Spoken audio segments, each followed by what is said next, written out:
Daniel 10, 20 y 21. Un versículo súper conocido, pero lo vamos a entender mejor. Reinicien el cronómetro. Él me dijo: ¿sabes por qué he venido a ti? Pues ahora tengo que volver para pelear contra el príncipe de Persia, y al terminar con él, el príncipe de Grecia vendrá. ¿Usted sabe quién está hablando aquí? El arcángel Gabriel. ¿Le está hablando a quién? A Daniel. Pero yo te declararé lo que está escrito en el libro de la verdad, y ninguno me ayuda contra ellos sino Miguel, vuestro príncipe. ¿Cuál es el contexto de este pasaje bíblico? Escúcheme bien, ponga atención, porque nunca hablamos de esto. El rey de Persia, Nabucodonosor, tuvo un sueño muy inquietante. Llamó a sus brujos, a sus hechiceros, a sus espiritistas para que le puedan descifrar el sueño, para que le puedan dar la interpretación del sueño, y ninguno pudo. Vino Daniel delante de él y dijo que él iba a recibir la interpretación de parte de Dios. Solamente le pidió unos días para que Dios le pueda revelar el sueño y el significado del sueño. Entonces Daniel, después de eso, entró en un ayuno de 21 días para recibir la revelación del sueño del rey Nabucodonosor. ¿Estamos bien? Entonces, el arcángel Gabriel, que viene enviado de Dios para revelar el sueño, también suelta unos misterios. Habla en primer lugar del principado de Persia, y dice que después del principado de Persia viene el principado de Grecia. Vamos a leer Zacarías 9:12.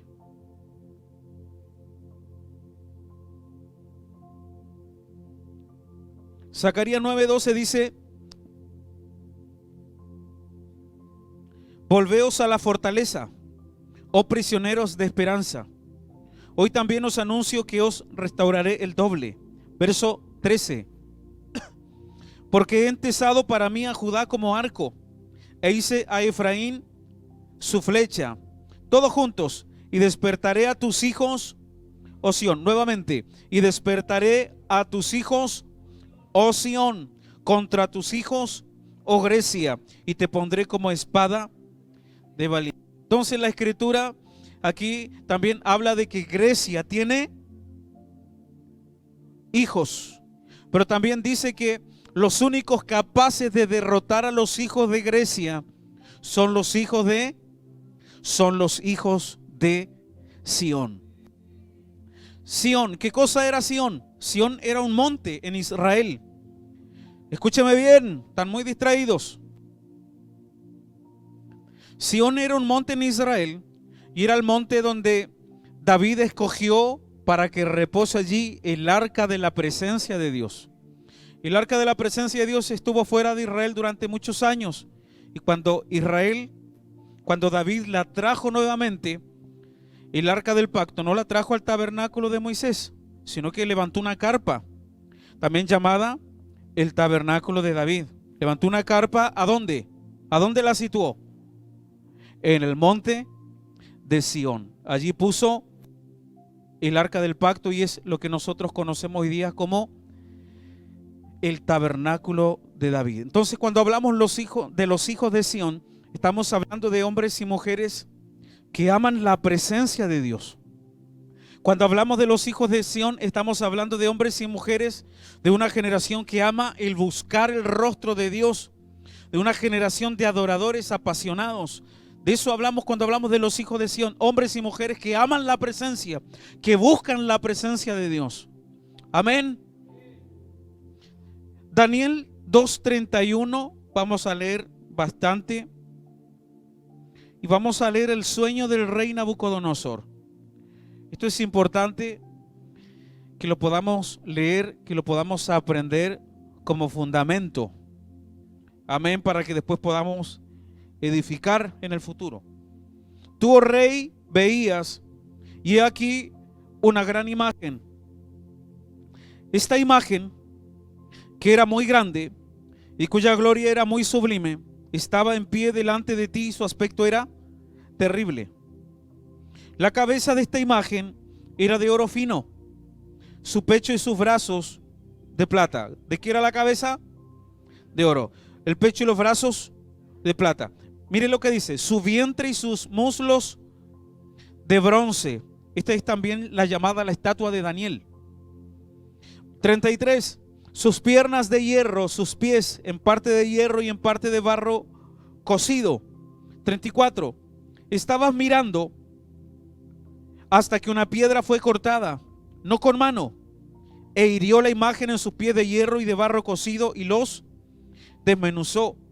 Entonces fueron desmenuzados también el hierro, el barro cocido, el bronce, la plata y el oro, y fueron como tamo de las eras del verano, y se los llevó el viento sin que de ellos quedara rastro alguno.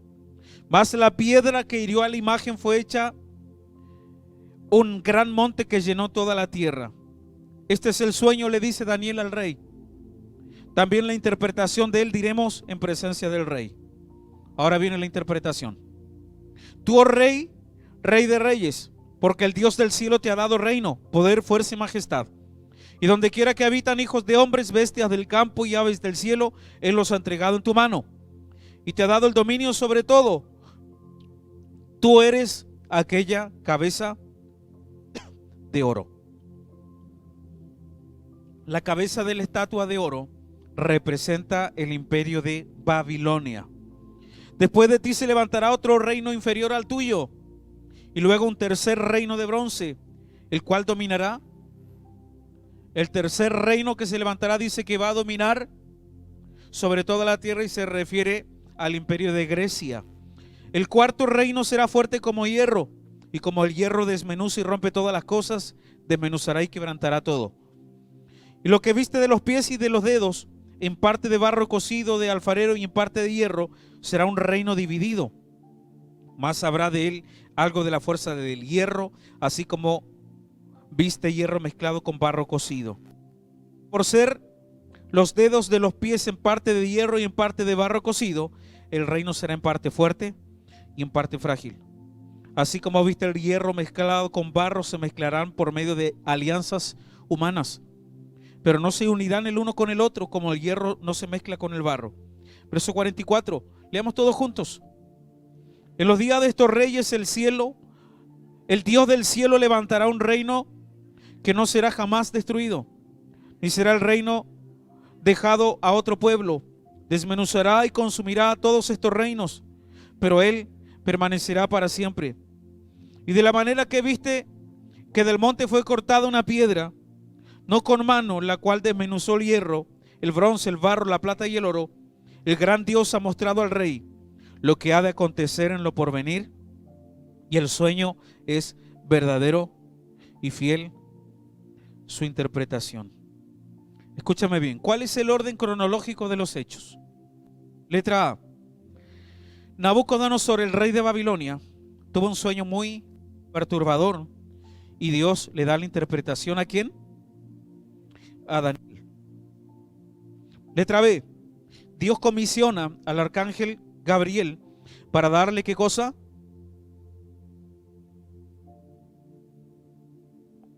Para darle ¿qué cosa? La revelación del sueño.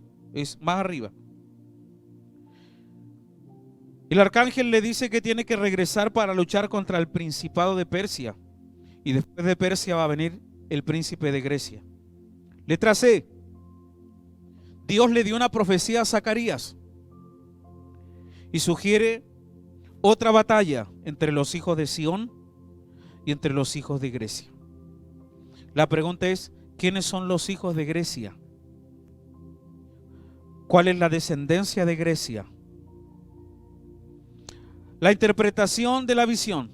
Ahora sí que sí, la estatua de Daniel. ¿Quieren que podamos mirar un poquito la foto?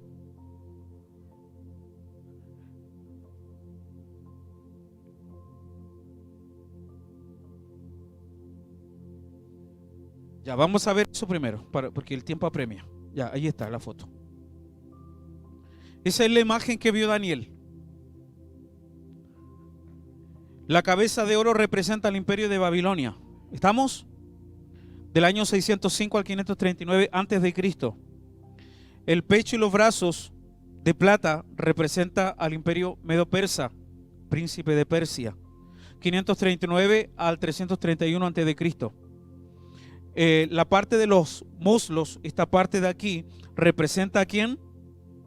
Al imperio griego, 331 al 168 antes de Cristo. La parte de los pies de hierro, las piernas de hierro, representa a quién? Al imperio romano, año 168 al 460 y... ¿cuánto?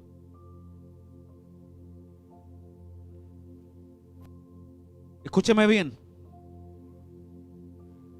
El vientre y los muslos de bronce se refiere al imperio griego.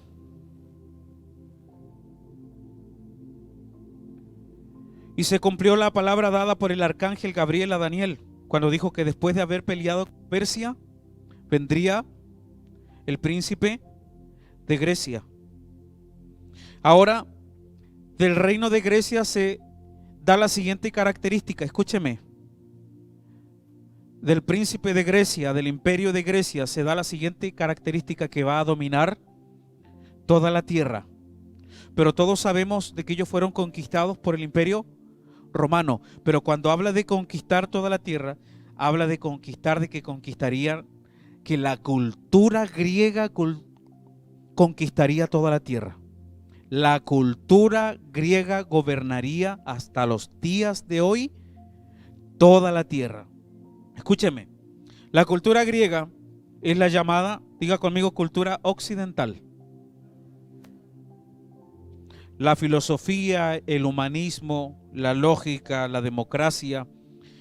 Estamos hablando de la influencia del espíritu de Grecia. Escúchame.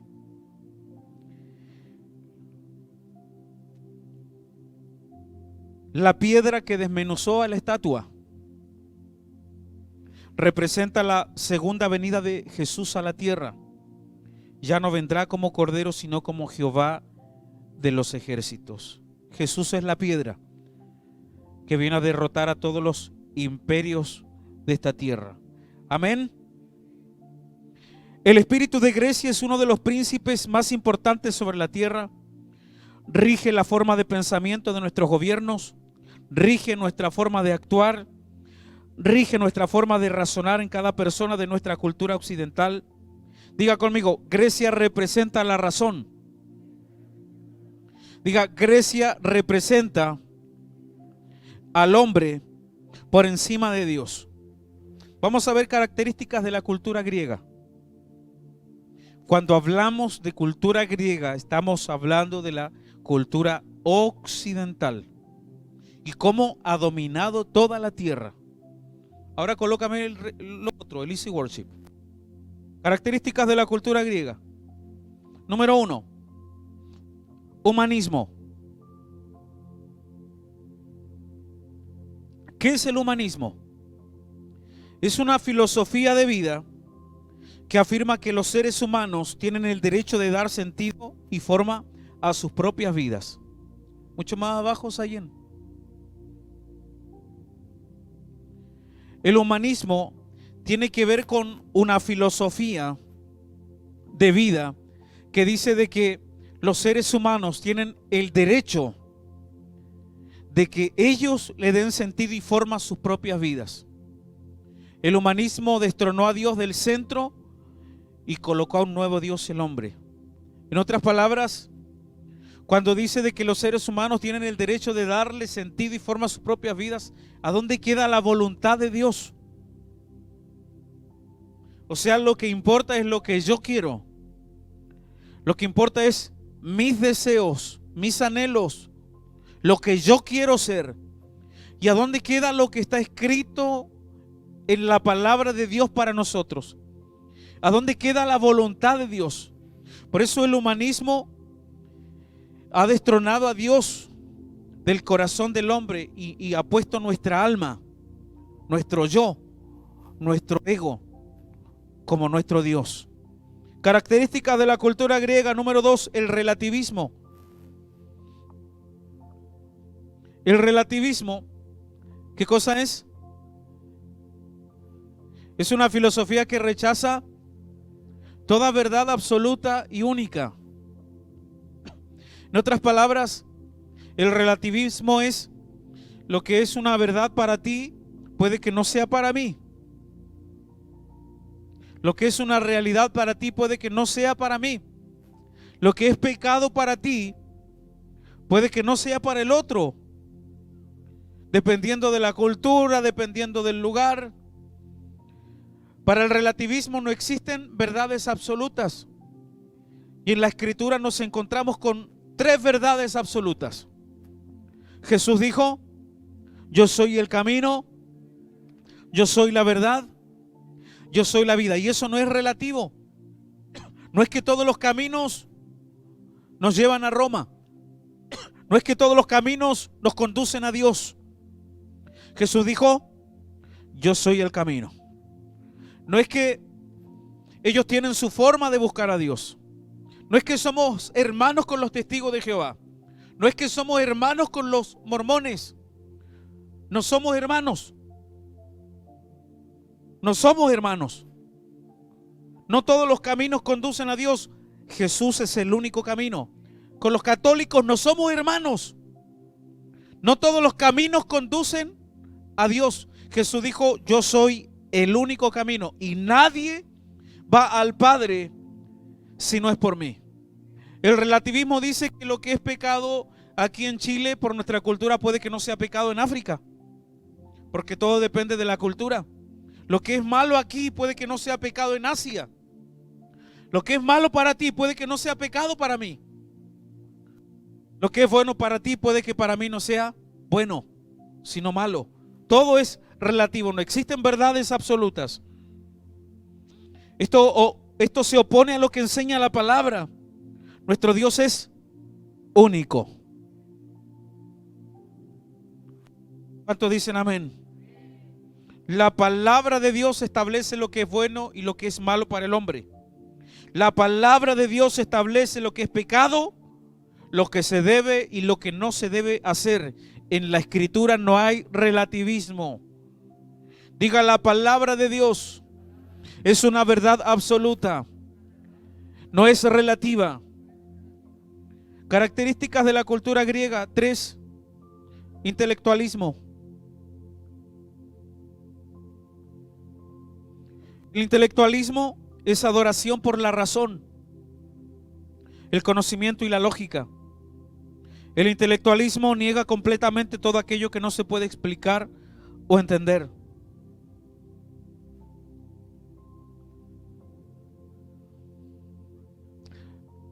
¿Cuántos saben de que nuestro Dios es sobrenatural? La palabra sobrenatural significa que está por encima de lo natural. La palabra sobrenatural significa que nuestro Dios está por encima de la razón. A Dios no se le puede entender con la mente. La palabra de Dios no se puede entender con la mente. La palabra de Dios no se puede razonar con la mente. Los milagros no son lógicos. Los milagros no son razonables. La fe no es razonable. La fe no es lógica. Por eso que cómo se ha infiltrado la cultura griega dentro de la iglesia. A Dios no lo podemos entender y a Dios no lo podemos razonar. Cuando hablamos de la fe, cuando hablamos de la definición de fe, la fe, escúchame, la fe es la habilidad de creer aquello que no es razonable en los sentidos.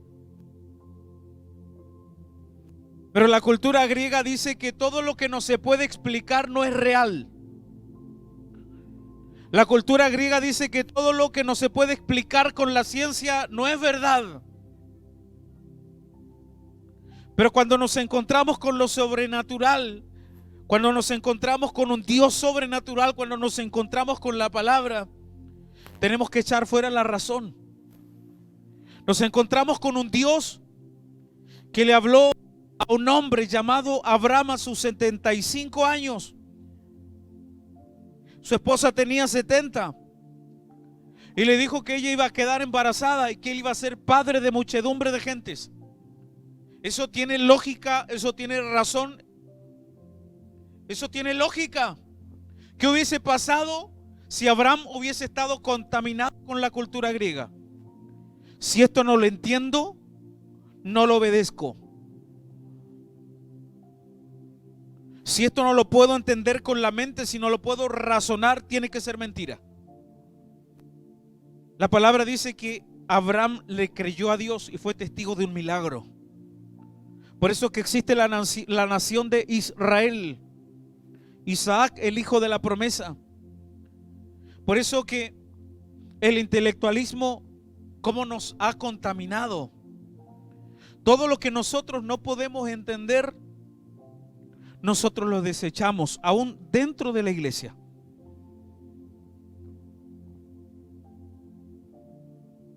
Todo lo que Dios te hable a ti y todo lo que Dios te diga que tú tienes que hacer, no tiene lógica y no tiene razón, porque nuestro Dios habita en otra dimensión mucho más alta. La palabra dice: mis pensamientos son mucho más altos que tus pensamientos. Por eso a Dios no se le razona, a Dios se le cree. La palabra de Dios no se le tiene que tratar de entender. La palabra de Dios se le cree y a la palabra de Dios se le obedece. Los milagros están fuera de la dimensión natural. Por eso cuando viene la palabra de Dios a tu vida, Dios dice que te va a usar, Dios dice que va a hacer un milagro financiero en tu vida. Nosotros le buscamos las 15 patas al gato de por qué no puede suceder ese milagro. De por qué esa promesa que está escrita en la palabra no puede suceder. Nosotros le buscamos las 20 patas al gato de por qué. Tenemos 20 razones de por qué ese milagro financiero no puede suceder. De por qué ese milagro en tu cuerpo no puede suceder.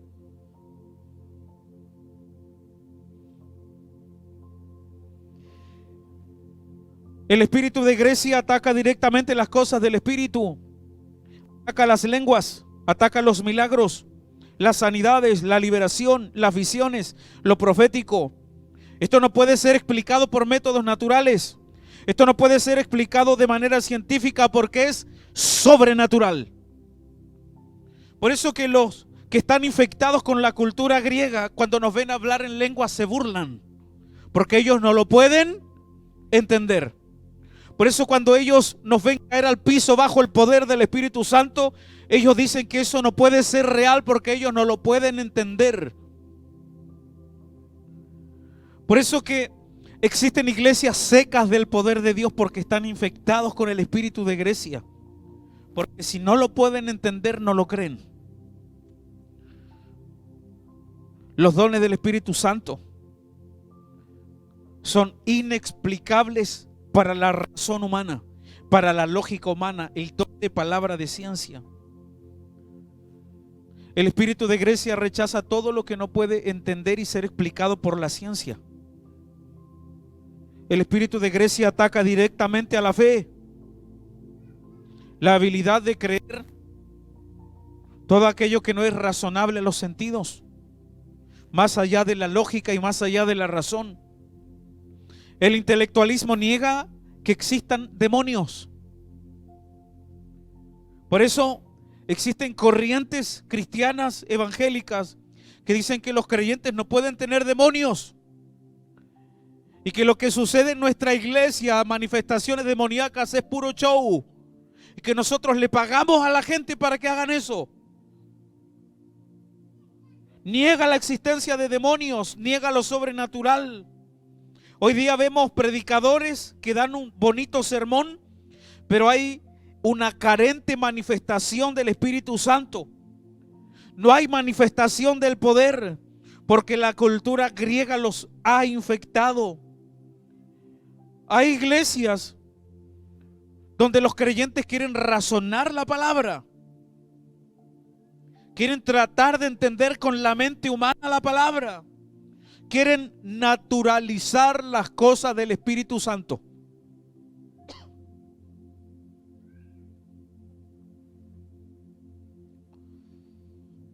Yo tengo que razonar para entender a Dios, dicen. Si no lo entiendo, no lo creo. Eso dicen. Si no tiene lógica, yo no lo recibo. Lo cual se opone totalmente al Evangelio de Cristo.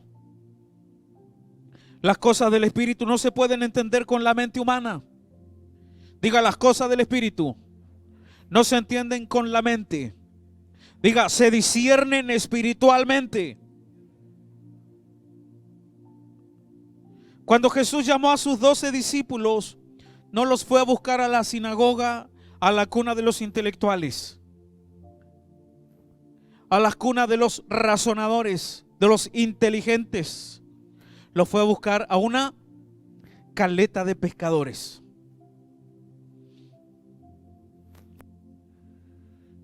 Tú sabes que Jesús tenía como discípulo a un celote, y los celotes eran los terroristas de la época.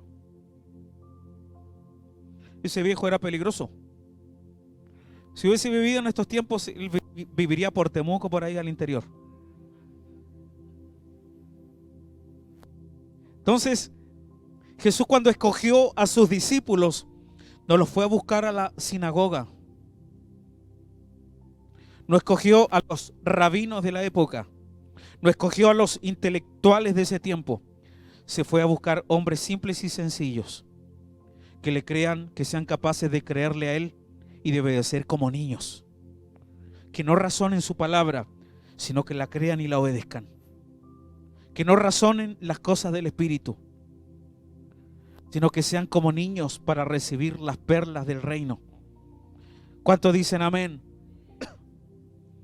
A Dios no le importa nuestro nivel intelectual, a Dios le importa el corazón. ¿Cuántos dicen amén? Número 4, el espíritu de Grecia se mueve por lo visible y no por lo invisible.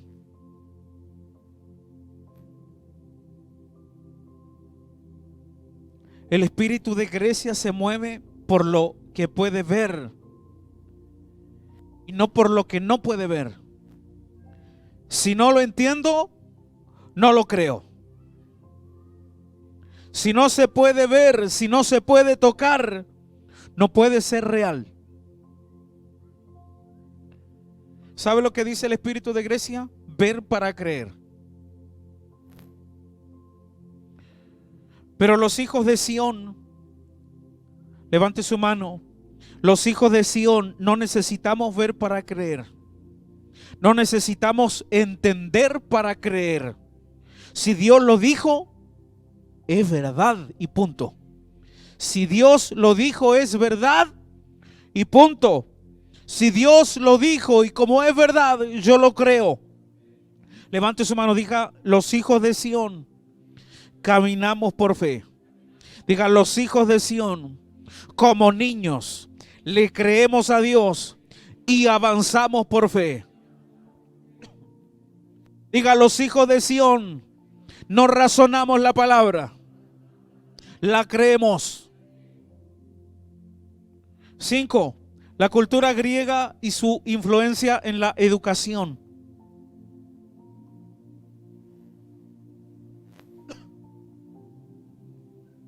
Este espíritu ha influenciado por siglos a nuestros hijos. Todo el sistema de educación se establece como la razón está por encima de Dios. A nuestros hijos en los colegios, en la enseñanza media, en la universidad, le enseñan a razonar. A nuestros hijos en el colegio se les enseña a rechazar todo lo que no se puede entender con la mente humana. A nuestros hijos en el colegio se les enseña que todo lo que no se puede explicar con ciencia no es real. Que todo lo que no tenga lógica no es real, no es cierto. La cultura griega ha influenciado la educación de nuestros hijos. Y como resultado vemos jóvenes cristianos convirtiéndose en agnósticos.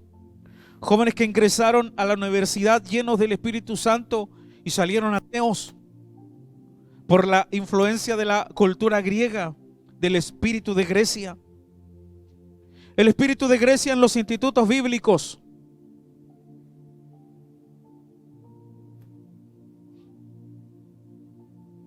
¿Alguien ha escuchado la palabra hermenéutica? La palabra hermenéutica para un teólogo es la manera de interpretar la Biblia. Es la ciencia de interpretar la Biblia, la hermenéutica. Y la hermenéutica se enseña en los seminarios bíblicos y en los institutos bíblicos. Escúchame bien. La palabra hermenéutica viene de la palabra Hermes. Y Hermes era un dios griego. Eso está escrito, me parece. Hermes era un dios griego a quien se le atribuía el origen del lenguaje y de la escritura. Hermes se le consideraba el patrono de la comunicación y del entendimiento humano. El término hermenéutica se introdujo en la filosofía a través de un libro del filósofo Aristóteles, llamado el libro sobre la interpretación. Este libro trata la relación entre el lenguaje y la lógica de una manera integral, explícita y formal. Ese es el origen de la palabra hermenéutica. ¿Qué es la hermenéutica para nosotros los hijos de Sión? Escúcheme bien. Esta es nuestra interpretación. ¿Qué es la hermenéutica? Baja. Ahí está. Es una forma de entender e interpretar la palabra de Dios a través del espíritu de Hermes. No a través del Espíritu Santo, sino a través del espíritu de este dios griego llamado Hermes. A través de la razón, a través del intelectualismo, a través de la lógica humana. Hermes, ¿qué es la hermenéutica? Hermes es el espíritu de Grecia que toma las escrituras para hacerlas racionales. Por eso que hoy día tenemos pastores secos de presencia, porque los institutos bíblicos y los seminarios se han transformado en cementerios para la voz del Espíritu Santo. Se han transformado en cementerios del fuego del Espíritu. Se han transformado en los asesinos de lo sobrenatural de Dios. Hoy vemos a pastores muy llenos de conocimiento humano, muy llenos de conocimiento de teología, pero secos de presencia y secos de poder de Dios. ¿Cuántos dicen amén? El espíritu de Grecia en los institutos bíblicos. ¿Cuántos han escuchado la palabra teología? ¿Qué es la teología?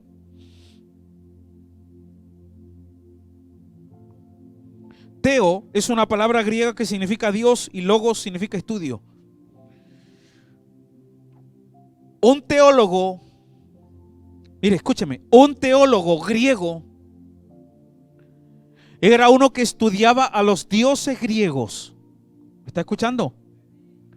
Y pronunciaba discursos sobre ellos. Una definición de teología es: la teología es ciencia, la razón del creyente iluminada por la fe.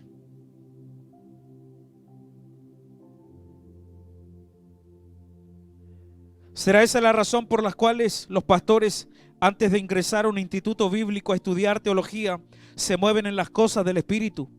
Pero cuando salen del instituto, salen totalmente naturalizados, con la cabeza llena de conocimiento, pero carentes del Espíritu y carentes del poder de Dios.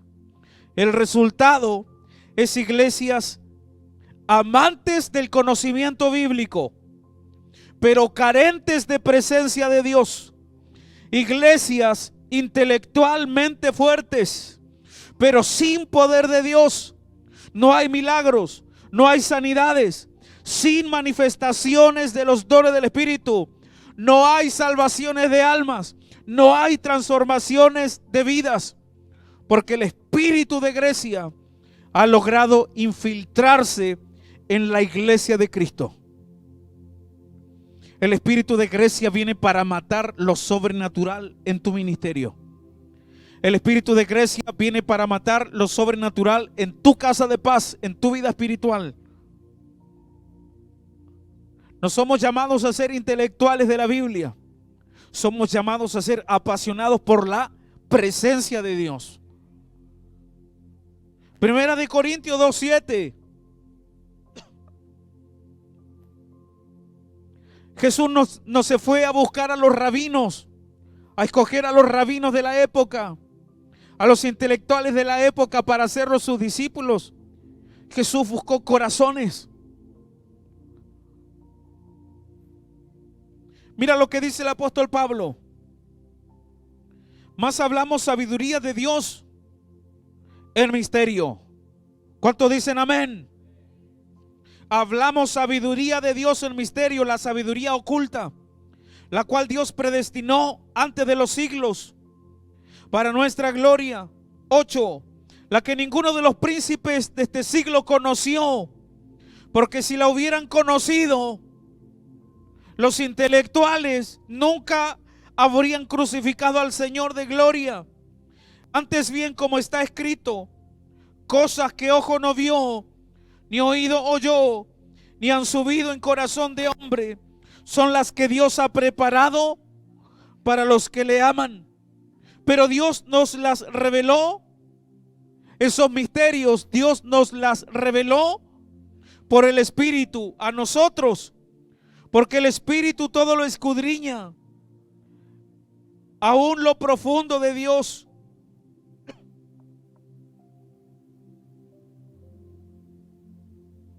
Porque ¿quién de los hombres sabe las cosas del hombre, sino el espíritu del hombre que está en él?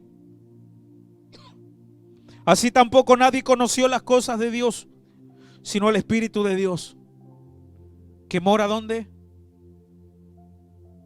Nadie conoció las cosas del Padre, sino el Espíritu de Dios. Y ese Espíritu que sabe todo del Padre, ¿a dónde está?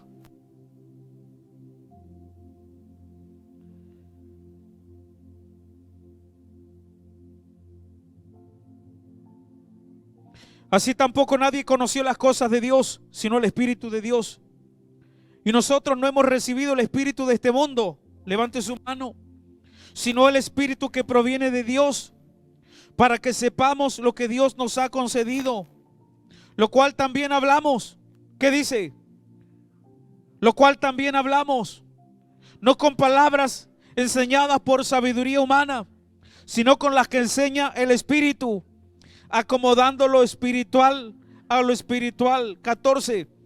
Mira lo que dice: pero el hombre natural no percibe las cosas que son del Espíritu de Dios, porque para él son locura, y no las puede entender, porque se han de discernir espiritualmente. En cambio, el espiritual juzga todas las cosas, pero no es juzgado de nadie. Mira lo que dice el 16. Porque ¿quién conoció la mente del Señor? ¿Quién le instruirá? Mas nosotros tenemos la mente de Cristo. Los simples, los sencillos, los que no somos muy intelectuales, los que no somos muy elocuentes, nos escogió a nosotros como vasos de barro, para que los misterios de la eternidad puedan ser revelados a través de nosotros. ¿Cuántos dicen amén? Número 6, características del espíritu de Grecia. La exaltación de la elocuencia. La elocuencia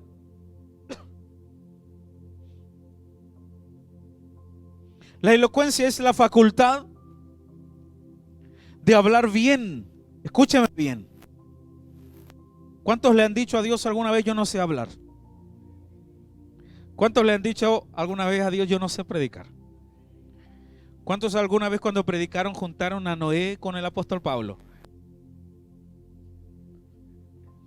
La elocuencia es la facultad de hablar bien con fluidez, con amplio vocabulario y de manera efectiva para convencer a quien escucha.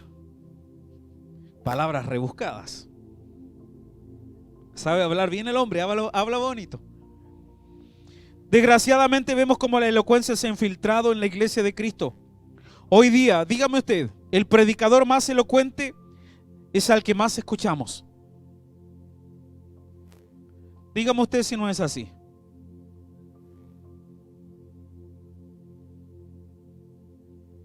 En la escritura vemos a Dios llamando a Moisés el tartamudo. A Jeremías, que cuando Dios lo llamó, ¿el que le dijo? Yo soy niño y yo no sé hablar. Vemos a los 12 apóstoles que eran del vulgo, es decir, sin educación. En Grecia, el orador más elocuente era el que tenía más seguidores. A los griegos, mira, escúchame, escúchame los que son líderes de Casa de Paz. A los griegos no les importaba la esencia del mensaje. Lo que a ellos les importaba era la elocuencia. Pero en Dios funciona al revés. Porque a Dios lo que le importa es la esencia del mensaje y poco y nada le importa la elocuencia. A Dios poco y nada le importa de qué manera tú evangelices, de qué manera tú testificas. Si bien es cierto, nosotros enseñamos cómo hacerlo, pero llega el momento donde los nervios nos pasan la cuenta y mezclamos absolutamente todo. A Dios poco le importa cómo tú prediques en tu casa de paz. La introducción, el desarrollo, la conclusión. Bonitas palabras rebuscadas. A Dios poco le importa si tú te equivocas. Lo que a Dios le importa es la esencia del mensaje. ¿Y cuál es la esencia de tu evangelismo? Es que tú lo haces porque tú amas a esa persona que está allí. Esa es la esencia de tu mensaje. Quieres que esa persona se salve. ¿Cuál es la esencia de tu mensaje en la casa de paz? Es que tú amas a esas personas que están allí congregadas el miércoles desinteresadamente. Y tú quieres lo mejor para ellos. Tú anhelas su sanidad, su crecimiento espiritual, su desarrollo, su libertad. Esa es la esencia del mensaje. Pero a los griegos poco y nada les importaba la esencia. Lo que ellos querían escuchar era elocuencia. Hoy día, tristemente, yo veo cómo en este lugar muchas veces se desprecian los mensajes simples y los mensajes sencillos. Eso habla acerca de la influencia del espíritu de Grecia en nosotros. Yo pensé que el reencuentro iban a ser los mismos temas o iban a ser diferentes temas. Claro, porque el espíritu de Grecia siempre quiere escuchar algo nuevo.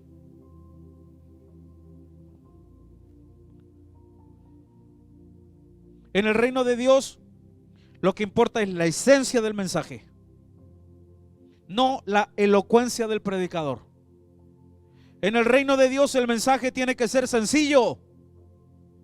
No importa si el predicador habla con elocuencia, sino que tenga el corazón correcto y que el mensaje que está predicando venga de Dios. ¿Cuántos dicen amén? Los hijos de Sión. Los hijos de Sión son hombres simples y sencillos. Los hijos de Sión no son gente intelectual, pero son gente que aman la presencia de Dios. Son gente que su mayor pasión es adorar a Dios, pasar tiempo con Dios. No son los más intelectuales, pero son hombres y mujeres que manifiestan el evangelio con el poder de Dios, con milagros, con sanidades, con liberación y con lo profético. ¿Cuántos dicen amén? Denle un aplauso al Señor fuerte.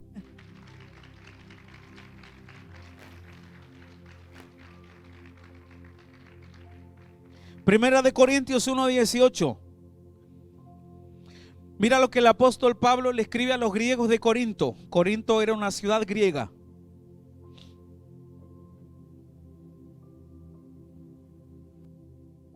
Vamos a leer harto.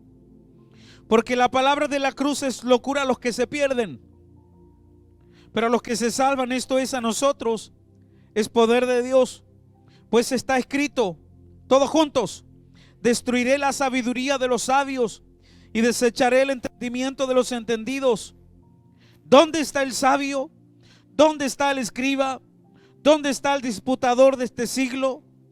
¿No ha enloquecido Dios la sabiduría del mundo? Pues ya que en la sabiduría de Dios el mundo no conoció a Dios, nuevamente, el mundo no conoció a Dios mediante la sabiduría. Agradó a Dios salvar a los creyentes por la locura de la predicación. Porque los judíos piden señales, ¿y qué buscan los griegos? Sabiduría. Pero nosotros predicamos a Cristo crucificado. Para los judíos ciertamente tropezadero, y para los gentiles locura.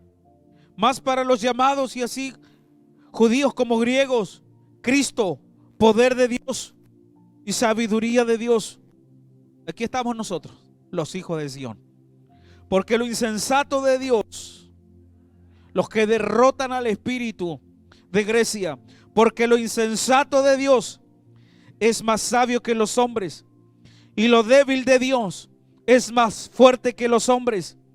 Pues mirad, hermanos, vuestra vocación, que no sois muchos sabios según la carne.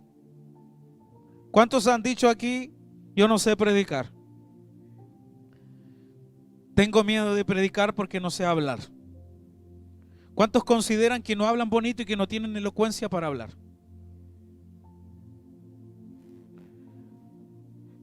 No sois muchos sabios según la carne, ni muchos poderosos, ni muchos nobles.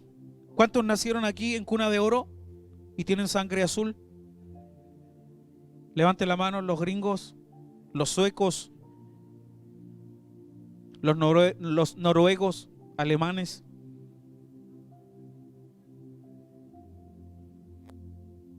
Mirad, hermanos, vuestra vocación, que no sois muchos sabios según la carne, ni muchos poderosos, ni muchos nobles. 27, aquí estamos nosotros.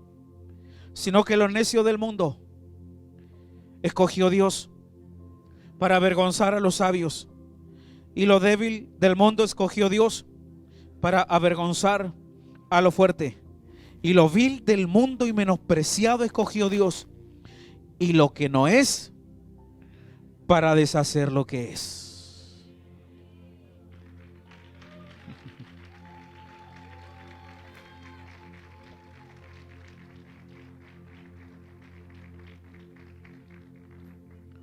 Tú jamás vas a poder salvar un alma tratando de predicar un mensaje con palabras rebuscadas. Tú jamás vas a poder salvar una vida, transformar un matrimonio, tratando de convencer a la gente con un mensaje bien elaborado. Lo que transforma vidas no es la elocuencia. Lo que transforma vidas es el poder y la presencia de Dios. ¿Cuántos dicen amén? La elocuencia ha reemplazado el poder de Dios. Hoy día los creyentes, espero que en este lugar no haya nadie, corren tras el predicador que tenga el mejor discurso. Se han olvidado de la esencia del evangelio, el poder y la presencia del Espíritu Santo.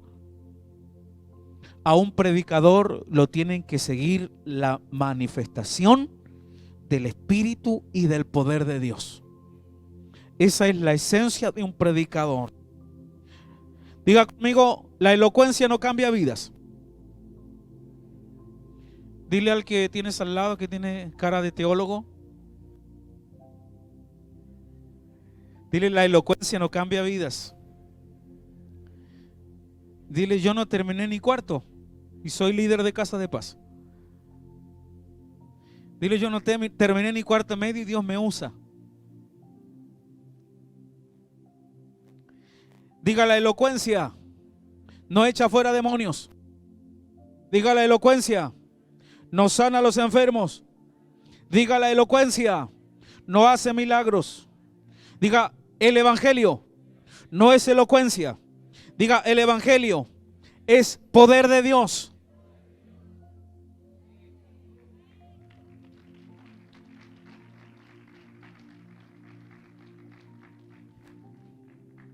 Hoy día con tristeza podemos ver creyentes llenos de conocimiento de la palabra, llenos de teología en su mente, pero secos de presencia de Dios. Iglesias con bajo nivel espiritual, bajo nivel de santidad, bajo nivel de presencia, porque los púlpitos están contaminados con el espíritu de Grecia. Cada domingo reciben una impresionante cátedra de la Biblia, pero carentes de poder y de la presencia de Dios.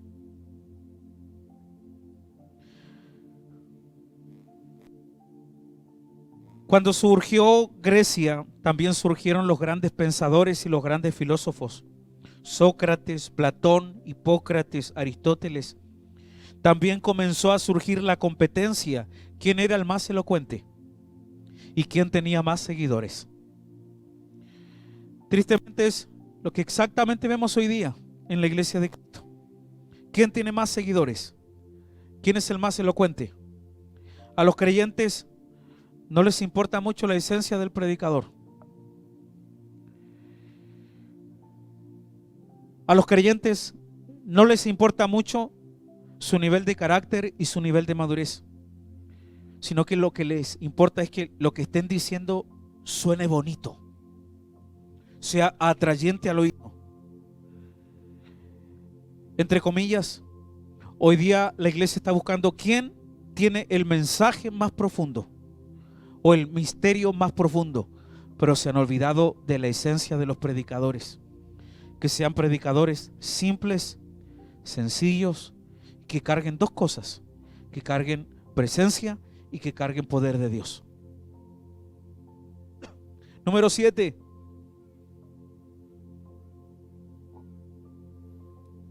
Amor por la belleza y la estética. Los griegos tenían un exagerado interés por lo que es bello, adorando lo creado en lugar de adorar al creador.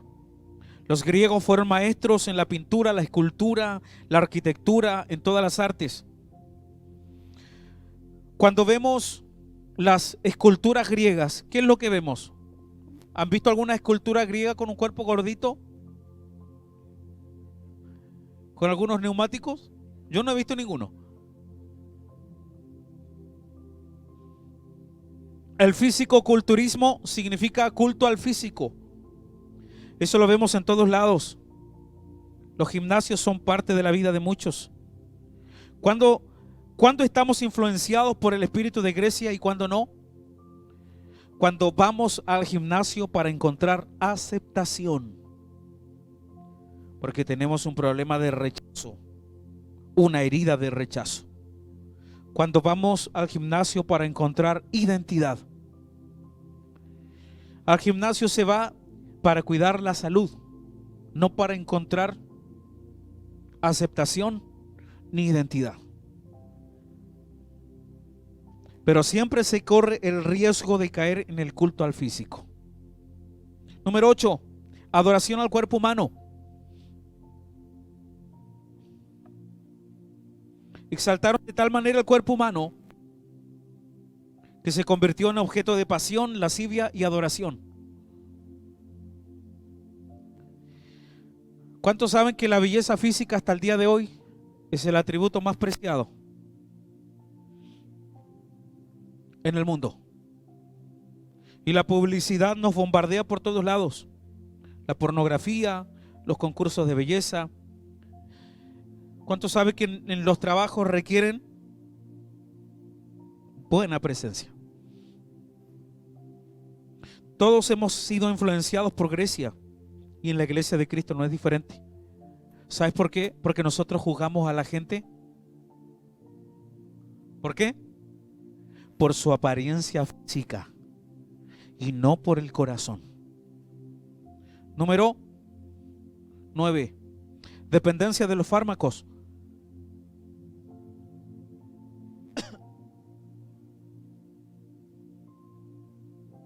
La alquimia es una práctica que combina elementos de la química, física, medicina, pero también de la astrología y la metafísica. Los egipcios se la heredaron a Grecia y estos la expandieron por todo el mundo. El origen de toda farmacología de hoy procede de Grecia. Existe una ligadura entre el espíritu de Grecia y la medicina. Escúchame bien. Existe una estrecha relación entre el espíritu de Grecia y la medicina de hoy. Letra A. El juramento hipocrático.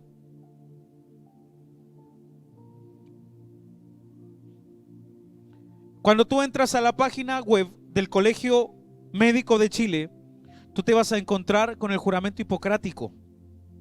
Todos los que se han graduado en medicina han tenido que hacer el juramento hipocrático. Yo no sé si lo puedes agrandar un poquito. Mire lo que dice el juramento hipocrático. Todo médico en Chile ha hecho este juramento. ¿Cuál es la relación del espíritu de Grecia y la medicina? Juro por Apolo, el médico, y Esculapio, y por Igeia, y Panacea, y por todos los dioses y diosas, poniéndolos de jueces, que mi juramento será cumplido hasta donde tenga poder y discernimiento. A aquel quien me enseñó este arte, le estimaré lo mismo que a mis padres. Él participará de mi mandamiento y si lo desea participará de mis bienes. Consideraré su descendencia como mis hermanos, enseñándoles este arte sin cobrarles nada. Ja, ja, ja, ja. Si ellos desean aprenderlo, instruiré por precepto, por discurso y en todas las otras formas a mis hijos, a los hijos del que me enseñó a mí y a los discípulos unidos por juramento y estipulación de acuerdo con la ley médica y no otras personas. Y sigue para abajo el juramento hipocrático. Lo que yo quiero recalcar es la relación que existe en el espíritu de Grecia y cómo ha llegado hasta influenciar la medicina del día de hoy. Letra B, la vara de Esculapio. Necesito la foto, la segunda foto. Esculapio era el dios griego de la medicina y la curación. Esculapio para los griegos tenía una vara con una serpiente enrollada que era capaz de sanar todas las enfermedades. La vara de Esculapio es el símbolo utilizado por la Organización Mundial de la Salud. Existe una estrecha relación entre el espíritu de Grecia y la medicina moderna. ¿Cuál es la relación? Dígame usted. Claro, pero ¿cuál es la relación entre la medicina moderna y el espíritu de Grecia y cómo nos ha influenciado a nosotros? ¿Cómo ha influenciado a la iglesia? ¿Cómo se ha infiltrado en la iglesia? Yo le voy a hacer una sola pregunta. ¿Qué haces tú? ¿A quién recurres tú en primer lugar cuando tú te enfermas?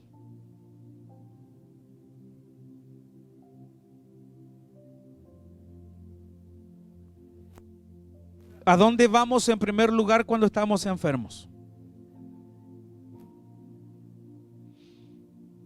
Esculapio es mi doctor. Hipócrates es mi doctor. 10.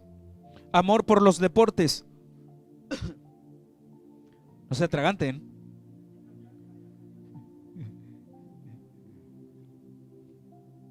No, tú no amas el deporte, Karen. Ojalá que lo ames algún día. Las Olimpiadas tienen su origen en Grecia. Hoy continúan celebrándolas cada 4 años. Se inicia desde el altar de Apolos hasta llegar al país sede de ese año. En el pasado los griegos ascendían a los campeones a una calidad de semidioses. ¿Está escuchando? Hoy día no es diferente. Los deportistas exitosos están en los primeros lugares de celebridades y son los que más dinero ganan. Mira, lo que un deportista gana en un día,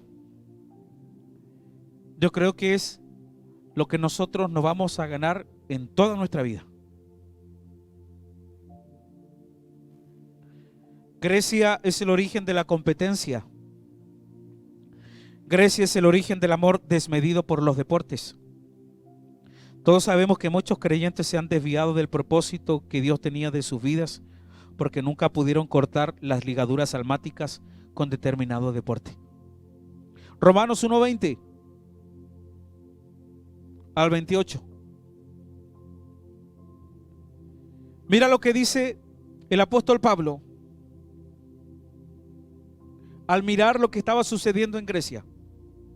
Porque las cosas invisibles de Él, su eterno poder y deidad, se hacen claramente visibles desde la creación del mundo, siendo entendidas por medio de las cosas hechas, de modo que no tienen excusa.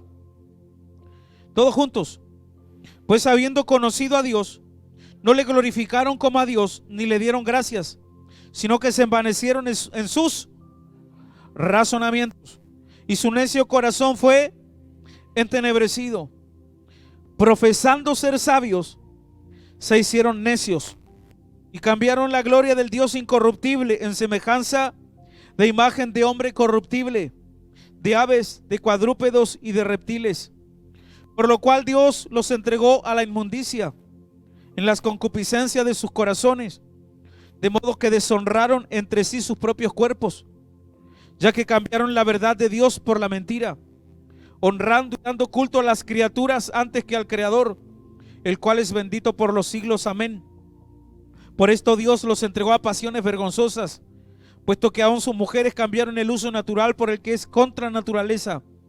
Y de igual modo también los hombres, dejando el uso natural de la mujer, se encendieron en su lascivia unos con otros, cometiendo hechos vergonzosos hombres con hombres, y recibiendo en sí mismo la retribución debida a su extravío. Y como ellos no aprobaron tener en cuenta a Dios, Dios los entregó a una mente reprobada para hacer cosas que no convienen. Para terminar, la influencia del espíritu de Grecia en el apóstol Pablo. ¿Cómo el apóstol Pablo fue influenciado? Mira, no estamos hablando de cualquiera, estamos hablando del gran apóstol Pablo y cómo fue influenciado cuando él pisó la ciudad de Atenas. Hechos 17:16. Mira lo que hizo Pablo cuando se fue a Atenas.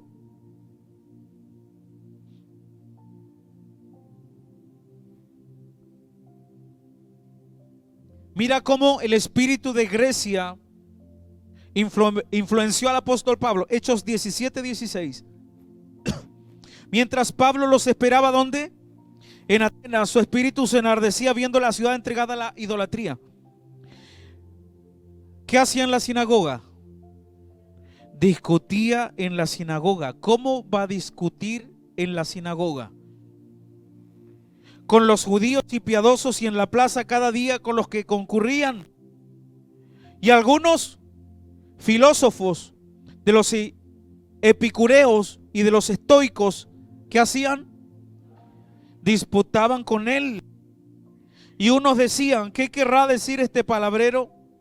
Y otro: parece que es predicador de nuevos dioses, porque les predicaba el evangelio de Jesús y de la resurrección.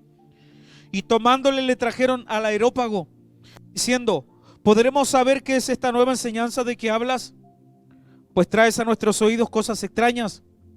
Queremos pues saber qué quiere decir esto.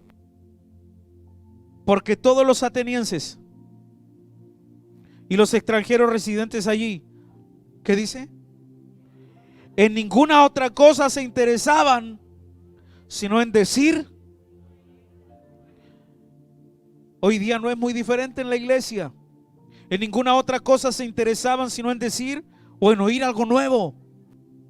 Entonces Pablo, puesto en pie en medio del Areópago, dijo: varones atenienses, en todo observo que sois muy religiosos, porque pasando y mirando vuestros santuarios, hallé también un altar en el cual estaba esta inscripción: al Dios no conocido, al que vosotros adoráis, pues sin conocerle es a quien yo os anuncio.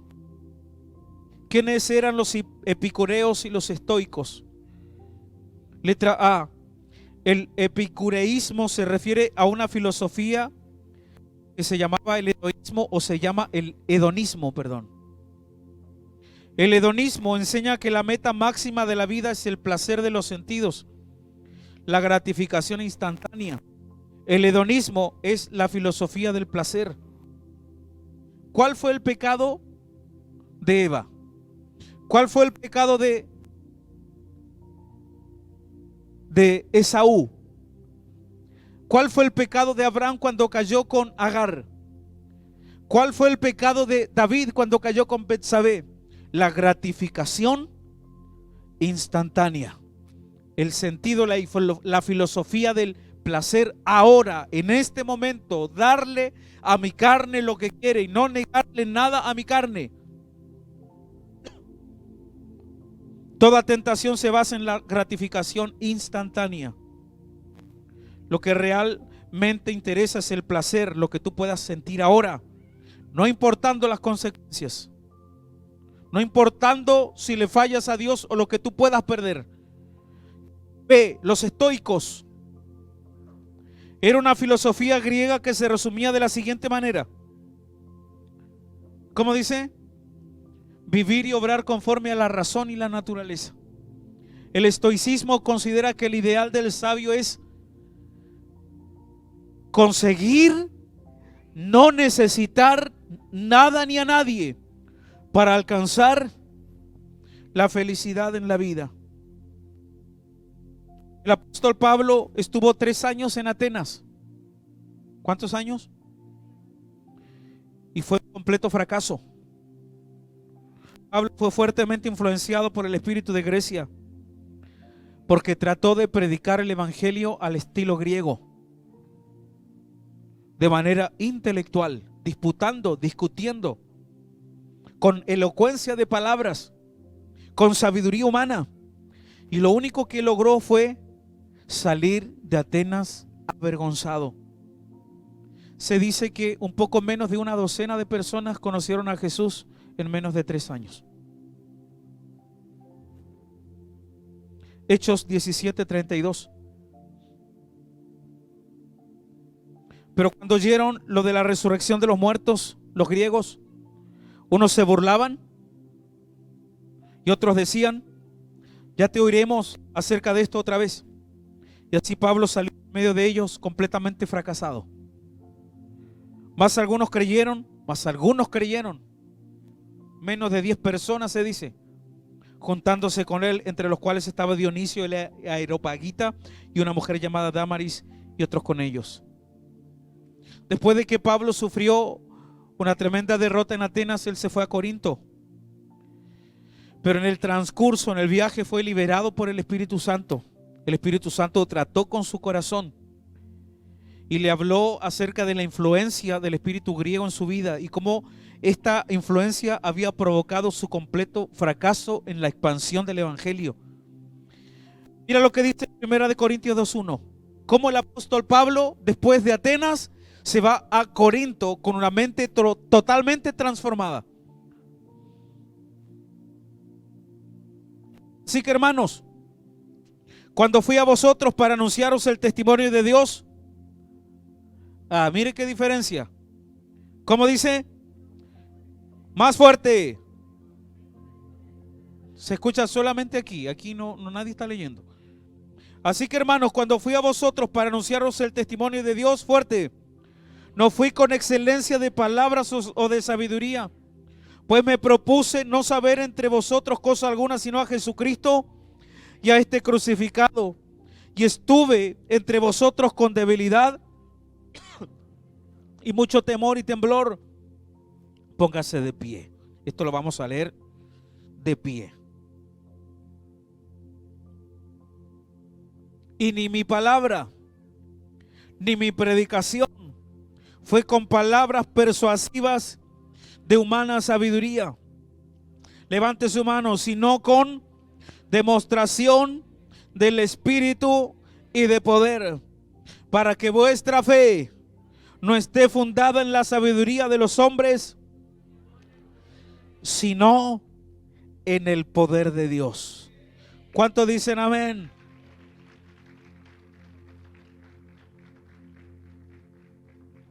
Y con esto termino. ¿Quiénes son los hijos de Sión? Letra A, Los hijos de Sión son hombres y mujeres que aman la presencia de Dios. Los hijos de Sión son los únicos que pueden derrotar a los hijos de Grecia. Ve, los hijos de Sión son una nueva generación de hombres y mujeres cuya pasión es buscar el rostro de Dios. Y esta le va a gustar. Letra C. Los hijos de Sión son hombres y mujeres que no son muy intelectuales, ni tienen elocuencia al predicar, no tienen una muy buena apariencia, pero tienen fuego por la oración de madrugada, por la adoración, por hacer la voluntad de Dios, y predican el evangelio con demostración del Espíritu y del poder de Dios. ¿Cuántos hijos de Sión hay aquí?